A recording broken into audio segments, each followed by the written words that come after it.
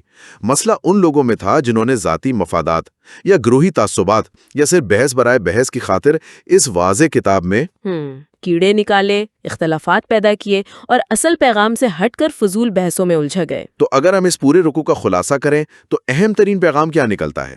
آج کے جائزے سے ہم نے دیکھا کہ یہ رکوع چند بنیادی اصول دیتا ہے۔ پہلا، کھانے پینے میں معیار حلال بھی ہے اور طیب بھی۔ دوسرا، اللہ کی حاکمیت سب سے اوپر ہے، انسانوں کی بنائی ہوئی بے بنیاد پابندیاں اور باپ دادا کی اندھی تقلید یہ قابل قبول نہیں۔ تیسرا، اللہ کی طرف سے حرام کردہ چیزیں متعین اور محدود ہیں، اور ان میں بھی مجبوری میں رعایت ہے۔ اور چوتھا اور شاید سب سے اہم کہ علم، خاص طور پر اللہ کا دیا ہوا علم، ایک امانت ہے۔ اسے چھپانا یا اس میں تبدیلی کرنا یہ بہت ہی شدید جرم ہے جس کا انجام دنیاوی فائدے سے کہیں زیادہ برا ہے۔ واقعی یہ بہت گہری باتیں ہیں۔ کھانے پینے کے احکام سے بات شروع ہوئی اور علم کی ذمہ داری اور حق اور باطل کی پہچان تک پہنچ گئی۔ بالکل، اور یہاں ایک اہم سوال پیدا ہوتا ہے۔ جو بات ان آیات سے سمجھ آتی ہے نا، وہ صرف کھانے پینے یا پرانے قصوں تک نہیں ہے، یہ آج بھی اتنی ہی اہم ہے۔ بنیادی اصول کیا ہے کہ ہماری زندگی کے فیصلے، ہمارے عقائد، ہمارے اعمال، کیا وہ علم، دلیل اور اللہ کی ہدایت پر مبنی ہے؟ یا صرف سنی سنائی باتوں، سماجی دباؤ، روایتی خیالات یا اپنی خواہشات پر؟ کیا ہم حق کو قبول کرنے کے لیے اپنے دل و دماغ کھلے رکھتے ہیں؟ یہ نکتہ بہت غور طلب ہے۔ شاید ہمارے سامعین بھی اس پر سوچیں۔ آج کے دور میں جہاں ہر طرف سے معلومات کا ایک سیلاب ہے، سوشل میڈیا، خبریں، افواہیں، ہم کیسے فرق کریں کہ کون سی بات معتبر ہے اور کون سی بے بنیاد یا گمراہ کن؟ ہم کیسے یقینی بنائیں کہ ہم شیطانی راستوں یعنی وہم اور غلط معلومات کے بجائے حقیقی علم اور مستند رہنمائی کی پیروی کر رہے ہیں، چاہے معاملہ دین کا ہو یا دنیا کا؟ یہ سوال آج شاید پہلے سے کہیں زیادہ اہم ہو گیا ہے۔